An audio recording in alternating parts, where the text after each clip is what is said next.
Why are tech companies specifically the ones that are trying to get rid of middle management? Right now, a lot of the tech giants are eliminating middle management positions. And that's interesting to me that Google is on the list because Google tried this 20 years ago and it backfired. So why do they keep doing this? I'm Dr. Anna Kalschmidt. I research the unwritten rules of work for the working class, neurodivergence, and intersections of race and gender. One of the unwritten rules of work that I look at is the unwritten rules of hierarchy. And ultimately, no matter how much you claim to flatten the hierarchy, unless it's shared, like actual shared ownership in the actual success of the business, it's a facade.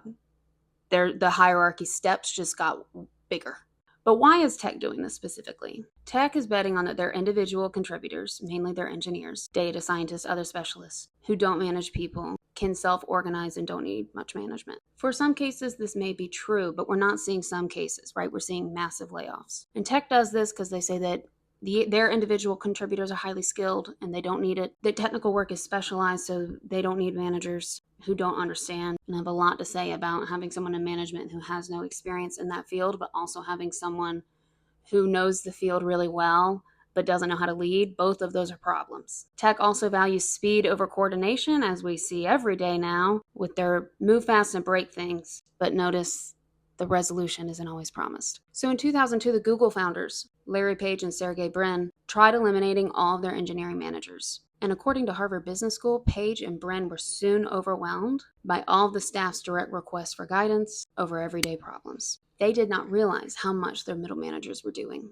They quickly brought managers back because they realized that managers, quote, communicate strategy, help employees prioritize projects, facilitate collaboration, and support career development. That's what managers should be doing. Now, I realize there are a lot that don't, and that's a selection and training problem. Likely also performance evaluation too, if it's not called. This article that I have behind me talks about, while some people are very pro this and think it's going to go well, others think this is going to also increase employee burnout. This is not a new phenomenon. In my upcoming book on the unwritten rules of work, I talk about when Zappos tried to implement holacracy, and they were going to go pure holacracy, and it didn't work out the way they planned because, again, it's not really shared control, right? It had confusing nomenclature. People weren't sure who to communicate with, but also people burn out more because now when you're a self-directed team, you're expected to do management tasks without necessarily management pay or promotion opportunities. And as a class researcher, what I'm concerned about is then how are people going to move up? It's also a lot more work on executives to have to communicate directly down, and executives and staff are speaking different languages. The good middle manager will translate between the strategy the executive's talking about and the day-to-day tasks the staff need to do.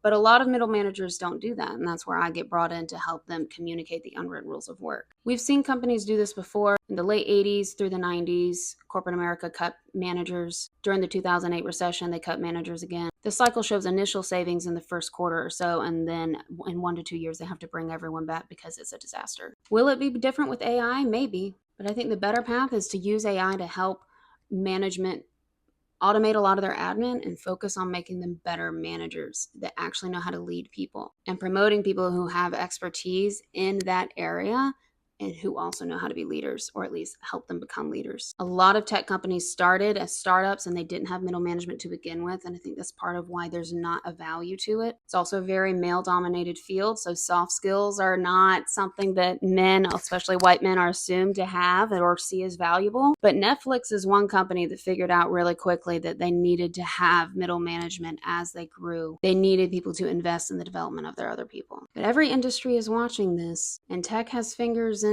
industries that they never have before, like our government. But unfortunately, a lot of people think their managers do nothing, and they don't know everything they did until they're gone.